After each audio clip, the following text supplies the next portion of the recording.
قال إنه يقول إنها بقرة لا فارض ولا بكر عوان بين ذلك.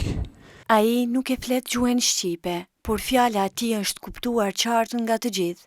Fjala e Zotit, Jasini, një i ri nga Belgjika, ka udhëtuar qindra kilometra për të marrë pjesë në garën ndërkombëtare të Kuranit që po zhvillohet në vendin tonë. Me të ka sjell jo vetëm kujtesën e jashtëzakonshme të një hafëzi, por edhe një histori frymëzuese për përkushtimin, durimin dhe fuqinë e besimit. أنا ياسين قراقص خمسي من بلجيكا. Unë jam Yasin Humsi nga Belgjika, me prejardhje nga Maroku. Jam student i vitit të tretë në matematikë. Jemi 8 garues nga Belgjika, djem dhe vajza. Unë e kam memorizuar Kuranin kur e kam dëgjuar hadithin që të thotë lexo Kur'an dhe ngrito. Kjo më ka motivuar që ta mësoj Kuranin të tërin përmendesh. 2 vite më ka marrur kohë mësimi tërësishëm i Kuranit. Ai rrëfen se nuk ka qenë i vetëm në këtë rrugëtim. كان شيخي شيخ محمد معروف هو شيخ معروف في بلجيكا. Kam mësuar tek një mësues i njohur në Belgjikë. Ai çdo herë më ka ndihmuar, përmirësuar dhe mbështetur vazhdimisht. Mirë po që është në fillimet e hifzit, ka qenë nëna ime, ajo e cila më ndihmoi në këtë rrugtim. Gjuzin Ame e kam mësuar me nënën, kurse kam kompletuar hifzin me mësuesit e Kur'anit.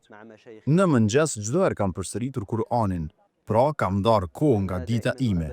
Kam filluar me 2 faqe në javë, duke vazhduar memorizimin e Kur'anit nga 1 faqe në ditë, mandej edhe nga 2 faqe në ditë.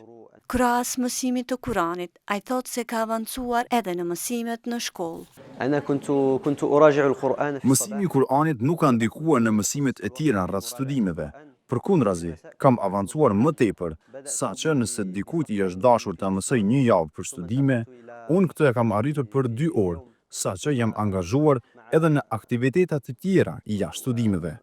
Atë shumë kam suksese dhe rezultate në mësime, saqë kjo gjë është e çuditshme.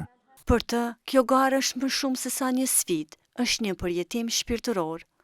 كان يؤثر ولكن يؤثر. Qëllimi i pjesëmarrësime në këtë garë është motivimi i të tjerëve për ta mësuar Kur'anin dhe memorizuar atë. Unë i mësoj fëmijët Kur'an në Belgjikë. Mesazhi im për të rinjt është që Kur'anin ta shohin gjithnjë më me vlerë në këtë botë. Kjo ju ndihmon në jetë çdo herë. Aliu, një tjetër garues nga Belgjika, është një prej shumë zërave që dëshmojnë se përkushtimi ndaj Kuranit është një rrugëtim që te kalon kufi gjeografik, një rrugëtim që frymëzon.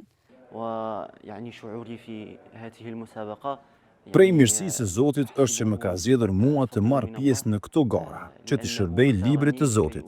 Në fillim memorizimi ka qenë i vështirë, por me kohë, duke përsëritur, gjithçka bëhej më e lehtë.